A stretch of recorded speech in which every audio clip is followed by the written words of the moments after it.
what are the proper ingredients for a strong athlete? For a complete athlete, getting back to building the complete athlete, it's mind, body, and game.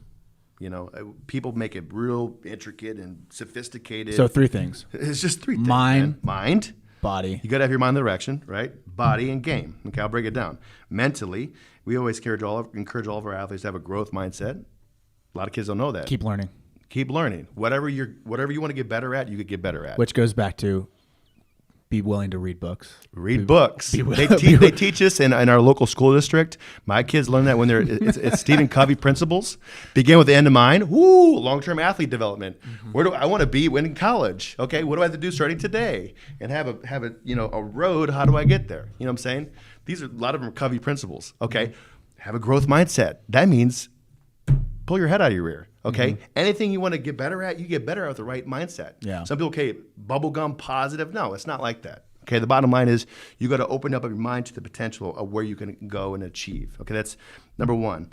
You got to have goals, short-term goals, long-term goals. You got to vision what you want to accomplish and achieve. Okay, you got to have the right mindset. Eventually, you're going to have to toughen up a little bit too. Okay, that's what we talked about last time. Is you got to develop a little mental toughness because guess what? Sports hard. It's competition. There's winners. There's losers. You're not always going to be a winner. Okay, you're going to fail a lot. You're going to fail a lot. I think that's the biggest gift, especially in baseball. I think that's the biggest gift that a parent could give is the gift of competition, like teaching someone how to deal with winning, losing, but also being so competitive that I want to win.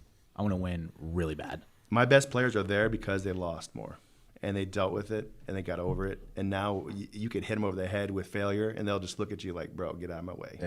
You know what I'm saying? So that's the gift of losing and failure is learning from it. We do that with our team a lot at practices is create competitions, within the practice. Yeah. So, and I think it's just all winter and off season and in season, whether it's a bunting competition or situational hitting, kind of getting sidetracked on baseball, but it's just you learn to fail, but you also learn to compete while you're doing it. Or even like the game Survivor.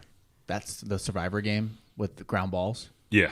That is such a last guy standing. Yeah, like So, it's King of the Hill basically. Yeah. And when the kid gets knocked out, like, oh dang it. Yeah. And then you see that competition. You know right away who's the person that just like accepts failure and just like I don't want to compete anymore. And then you see the kid like, man, I got out. I'm gonna go back in there and let's play another game. Well, I think a lot of kids have to be taught how to compete. And I think competition in some regards in our culture is getting pushed back on. Like, hey, it's not about that. We all should just get along and we're all equal and no one should thrive. Like, no, dude. In sports, that's not the rules of engagement. We want to compete in everything we do. So who's going to be at practice first? Who's going to stay later? Who's going to work harder? Who's going to push harder? It's almost like it's a way for them to win against the competition when they go neutral. They're like, you know what? I'm just going to take my ball and go home.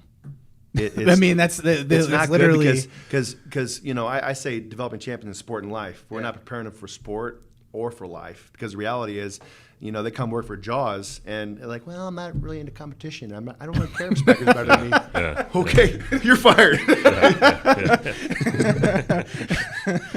So, and I'm getting off a tangent. Sorry. Anyways. I love it. Right. We're not losing. We're not losing. We're not losing. Hey, we're we compete at everything, bro. We compete to. I like drinking. Mizzou, we compete to eat. Okay, Yep. Everything we do is about competition. Yep.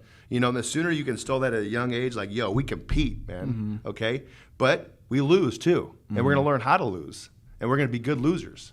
You know what I'm saying? Are we gonna like losing? No, but it's part of the game. Yep. But we're gonna figure out how to lose and how to get better. So mine. Okay, so you got to have that mindset. Body. I go off on tangents on the mindset for a long time. Body, 2 things: strength conditioning, proper nutrition, lifestyle. Okay, so you have to develop your physical abilities. There's biomotor abilities as far as strength, power, speed, agility, foot quickness, explosion. All these things are developed through proper strength and conditioning. That's year round. Okay. 2, proper nutrition. You got to eat right.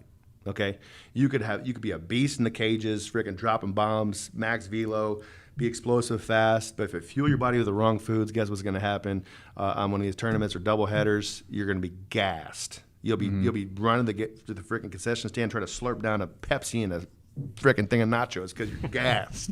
All right, so you got to eat right. Yeah. You know what I'm saying? That's for that's for energy, recovery, growth, development. All these things you got to fuel your body right. Okay. Outside of that, as far as your sleep, as far as your lifestyle, as far as these things, that encompasses developing your body. You know what I'm saying? your game. What did you guys focus on? Like we talked about the last podcast, getting back to the Russians, you got to master your sport.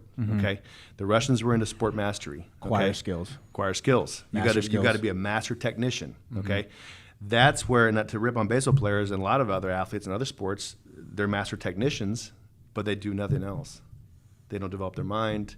They don't develop their body. They're not eating right. They're master technicians though. But all of a sudden they're passed up by a kid who has half the skills, but is working on the mindset, stronger, faster, eating the right foods, and is willing to work hard. You know what I'm saying? But maybe a kid's just really talented with their skills. So you got to have, in my opinion, all these skills to become a complete athlete. You know what I'm saying? So I would say the biggest missing link, like we talked about for baseball players, is proper strength conditioning year-round, proper nutrition, and working on that mindset. You know what I'm saying? Now, this is something you're working all the time. It's not like you're going to, do everything all at once and I'm going to be like pro level, and everything tomorrow. You know what I'm saying? It's just putting a little bit of getting back to the growth mindset. It's putting a little bit of effort in these areas, to get better every day.